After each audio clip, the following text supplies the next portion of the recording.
Hello dear friends, this is DL Harry and welcome to our video. तो ये देखते हैं कि मार्केट में कल कैसे मूवमेंट्स हुए थे और बुधवार को हम मार्केट में किस तरीके का मूवमेंट देख सकते हैं, क्योंकि आज हॉलीडे था मार्केट का। तो अभी हम अगर देखेंगे तो सोमवार को आप देख सकते हैं कि काफ़ी गैप डाउन मार्केट ओपन हुआ, वहीं पर अपना लो रखा।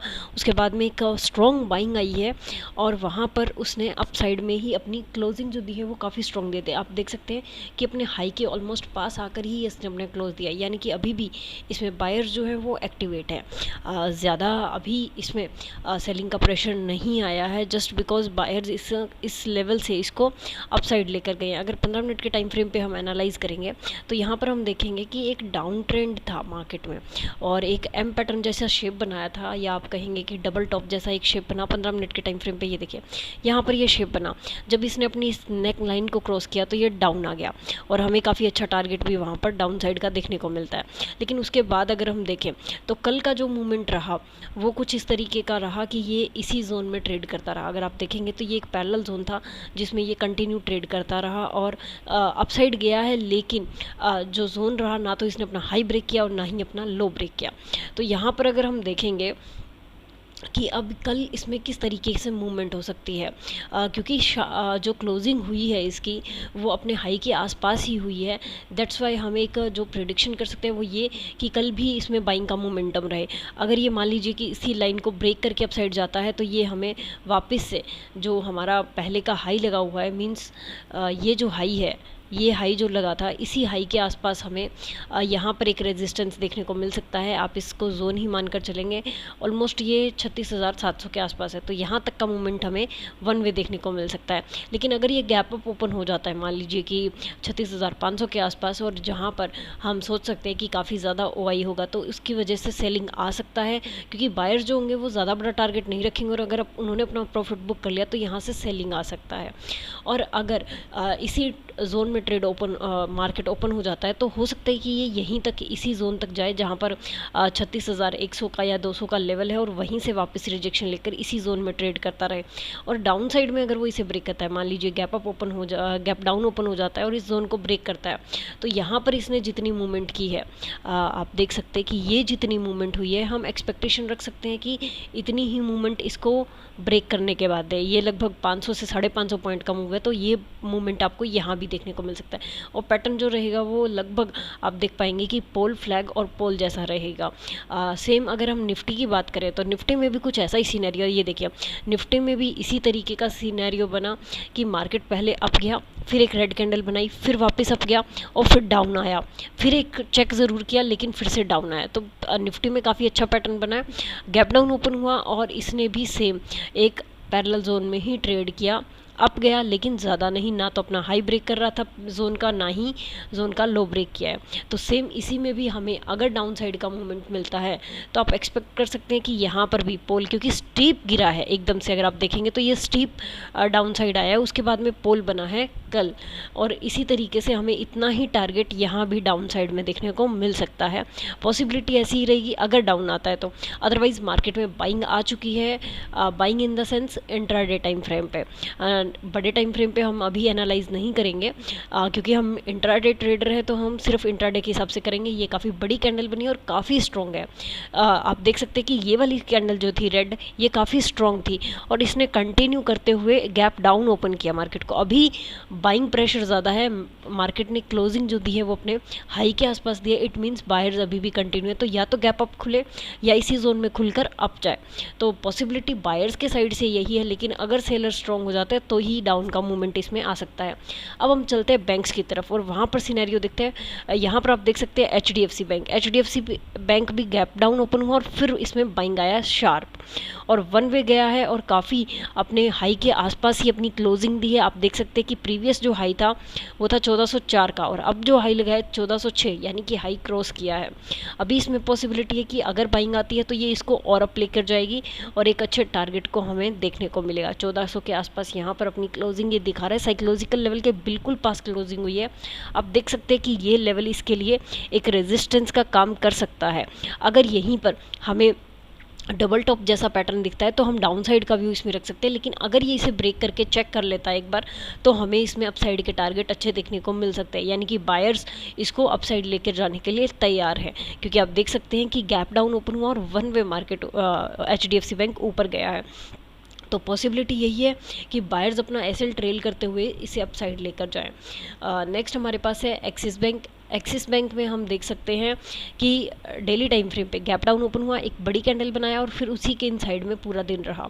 ज़्यादा अच्छा इसमें मोमेंटम नहीं आया है। अगर डेली टाइम फ्रेम पे देखेंगे तो यहाँ पर हमें कुछ सिग्नल कैंडल जैसा मिल रहा है, और अगर आप देखेंगे तो ये है एक सपोर्ट लेवल पे, यहाँ पर इसके पास एक सपोर्ट लेवल प्रोवाइड हो रहा है। तो यहाँ पर अगर ये सपोर्ट ले लेता है, मान लीजिए इसी कैंडल की क्लोजिंग को क्रॉस कर देता है, तो फिर हम इसमें एक छोटा बाइंग देख पाएंगे। ज़्यादा बड़ा नहीं एक्सपेक्ट कर रहे क्योंकि सेलिंग बहुत शार्प आया इसमें शुक्रवार को, तो इसीलिए इसमें ज़्यादा हम एक्सपेक्ट नहीं करेंगे। अगर 15 मिनट पे फिर से चलते हैं तो यहाँ पर भी आप देखेंगे कि एक सिमेट्रिकल ट्रायंगल जैसी शेप बन रही है। अगर हम इसे ड्रॉ करें तो ये देखिए, वैसे ये ब्रेक कर चुका है इसको अपसाइड में, लेकिन अभी भी इसके पॉसिबिलिटी यही है कि एक बार ये इसको चेक कर ले इस लेवल को, उसके बाद में ये अपसाइड का दे।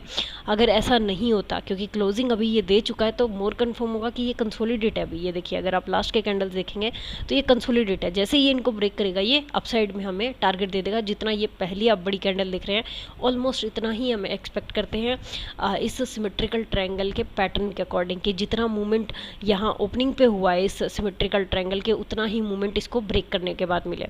तो इस तरीके का कुछ हमें यहाँ पर मिल सकता है। डाउन साइड भी सेम सिनेरियो रहेगा, अगर ये यहीं पर कंसोलिडेट करके डाउन आ जाता है तो। अगर ये यहीं से अप जाता है तो अप साइड में भी सेम सिनेरियो रहेगा। प्लस आपको जो दूसरा कंफर्मेशन मिल रहा है वो ये कि यहाँ पर स्विंग है इसका, तो अगर ये ब्रेक करके जाता है तो इतना ही टारगेट आपको अप साइड में मिलने पर ये स्विंग टच हो जाएगा। आप ये इस जोन को उठा सकते हैं जो कि लगभग 745 से 748 के आसपास है। तो इतना ही आपको टारगेट यहाँ भी मिलने की पॉसिबिलिटी है। अब हम चलते हैं ICICI बैंक की तरफ। यहाँ पर अगर आप देखेंगे तो ICICI बैंक कुछ सेम वैसा ही है जैसा कि हमने BN की मूवमेंट देखी थी, कि पहले ये डाउन आया है, उसके बाद में यहाँ पर ये एक जोन में ही ट्रेड हुआ है जहाँ पर ना हाई क्रॉस हुआ ना लो क्रॉस हुआ, और ये पैरेलल जोन में अपसाइड चलता रहा है। तो सेम पैटर्न इसमें भी बन सकता है। अगर BN जिस तरीके से मूव करता है वो गैप अप ओपन होता है तो ये भी हमें अपसाइड के टारगेट दे सकता है। अगर गैप डाउन ओपन होता है तो ये भी सेम डाउन साइड का मूवमेंट कर सकता है। तो पॉसिबिलिटी अगर हम डेली टाइम फ्रेम पर देखें तो यहाँ पर इसमें भी एक बहुत स्ट्रॉन्ग कैंडल बनी है। ड्राइंग को रिमूव कर देते हैं, ये देखिए काफ़ी स्ट्रॉन्ग कैंडल बनी है। प्लस अगर हम इसमें फिबोनाची लगा कर देखें, क्योंकि आप एनालाइज अगर करते हैं तो आपको एनालाइज काफ़ी तरीके से करना पड़ेगा कि कहाँ पर कौन सा लेवल है। ये देखिए, यहाँ पर अगर हम फिबोनाची लगाते हैं तो यहाँ पर आप देख सकते हैं मैंने ये लो उठाया है और ये हाई उठाया, और अब अगर आप देखेंगे तो ये 38% का जो लेवल होता है उसके पास आने से पहले ही इसने बाइंग दिखा दिया है। तो अगर ये यहीं इस लेवल को क्रॉस कर जाता है जो कि 23% का है, तो ये अपसाइड में वापस इसी लेवल को टच कर सकता है, जो कि आप देख सकते हैं कि 770 से लेकर और लगभग 777 तक का है।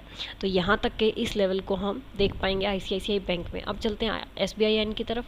SBIN में देखिए एक बहुत स्ट्रॉन्ग कैंडल बना है, एक हैमर टाइप का कैंडल बना है, जहाँ पर हम देख सकते हैं कि गैप डाउन ओपनिंग होने के बाद, और मार्केट पहले जो SBIN है वो पहले काफ़ी डाउन गया है, उसके बाद में इसमें बाइंग आया है। तो अभी अगर बायर्स एक्टिवेट रहते तो वो कल इसका हाई क्रॉस करके इसमें अपसाइड का मोमेंटम हमें दिखा देंगे। 15 मिनट के टाइम फ्रेम पे अगर आप देखें तो ये देखिए पहले डाउन गया है, उसके बाद में यहाँ पर हमें कुछ पैटर्न भी नज़र आया है।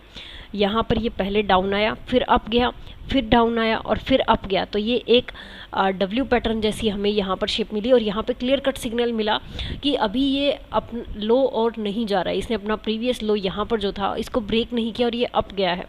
तो यहाँ पर कंटिन्यू हम देख सकते हैं कि बाइंग आ चुकी है, और अब अगर ये बाइंग कंटिन्यू रहती है तो हम इसमें वापस से अप साइड का मूव देख पाएंगे, जो कि इसके साइकोलॉजिकल लेवल के ऊपर लेकर जाएगा, जो कि 500 प्लस होगा। नेक्स्ट हमारे पास है कोटक बैंक। 15 मिनट के टाइम फ्रेम पे अगर हम कोटक बैंक की बात करें तो यहाँ पर आप देख सकते हैं कि एक W पैटर्न ऑलरेडी इसमें बन चुका है। ये देखिए ये पहले डाउन आया था वन वे, उसके बाद में ये अप गया, फिर ये डाउन आया और फिर अप गया। अगर आप यहाँ पर देखेंगे तो प्रीवियस जो लो था हमारे पास वो ब्रेक नहीं हुआ है और यहाँ से हमें अपसाइड का सिग्नल मिल चुका है। अभी अगर इसमें बाइंग हुई है तो आप देख सकते हैं कि ये नेक लाइन है, इसको ब्रेक करने के बाद यहाँ पर बाइंग स्टार्ट हो गई है इस कैंडल पर। अभी यही कंटिन्यू रहती है तो ये गैप भी फिल हो जाएगा और हमें जो टारगेट देखने को मिलेगा वो 1800 जो साइकोलॉजिकल लेवल है वहाँ तक तो श्योर है, उसके बाद में 1810 तक का, यानी कि इस हाई तक का आराम से आप टारगेट देख पाएंगे। डेली टाइम फ्रेम में अगर हम इसकी कैंडल देखें तो यहाँ पर let me remove the drawings, yes, यहाँ पर अगर आप देखेंगे तो यहाँ पे हमें इसके डेली टाइम फ्रेम पे अच्छे कुछ सिग्नल्स नहीं मिल रहे हैं कि ये अप जाएगा। बिकॉज यहाँ पर अगर आप देखेंगे तो एक ट्रेंड लाइन ड्रॉ हो रही है जो कि इस तरीके से है, और अगर हम डाउन साइड से देखें तो डाउन साइड से या तो हम इसको इस तरीके की हॉरिजॉन्टल लाइन ड्रॉ कर सकते हैं, क्योंकि अभी तक इसमें हमें अपसाइड का क्लियर कट बड़े टाइम फ्रेम पे सिग्नल नहीं मिला है कि ये अभी अप जा रहा है। ये बार बार इसी लाइन पर आ रहा है। आप देख सकते हैं कि 1 टाइम और 2 टाइम आ चुका है। अगर यहीं से ये रिजेक्शन लेता है तो ये डाउन आ जाएगा और ये 3rd टाइम भी इसको टच कर देगा, तो फिर हो सकता है कि ये डाउन साइड में ब्रेक करे। लेकिन अगर ये यहीं से कुछ स्ट्रॉन्ग पैटर्न बना लेता है, बाइंग आ जाती है, तो ये अपसाइड जाएगा और फिर इस लाइन को चेक करने के बाद ये हमें अपसाइड के टारगेट्स अच्छे डेली टाइम फ्रेम पे दे सकता है। 15 मिनट के टाइम फ्रेम में ज़्यादा अच्छा इसके पास मूवमेंट नहीं है। अगर हम इनको रिमूव करके एक बार फिर से इसको 15 मिनट टाइम फ्रेम पे एनालाइज करें तो सिर्फ यही है कि ये अगर गैप अप हो जाता है तो ये 1800 तक जा सकता है, लेकिन ज़्यादा गैप अप होने की सिचुएशन में रहेगा कि सेलर्स इसमें एक्टिवेट हो जाएंगे, बायर्स अपना प्रॉफिट बुक करके इसको वापस नीचे ले आएंगे। तो इसीलिए पॉसिबिलिटी आप देखेंगे कि मार्केट गैप अप या गैप डाउन ओपन होती है या उसी जोन में, तो उसी हिसाब से हम ट्रेड करेंगे। सो आज के लिए इतना ही फ्रेंड्स, मिलते हैं नेक्स्ट वीडियो में। Till then thank you and happy trading.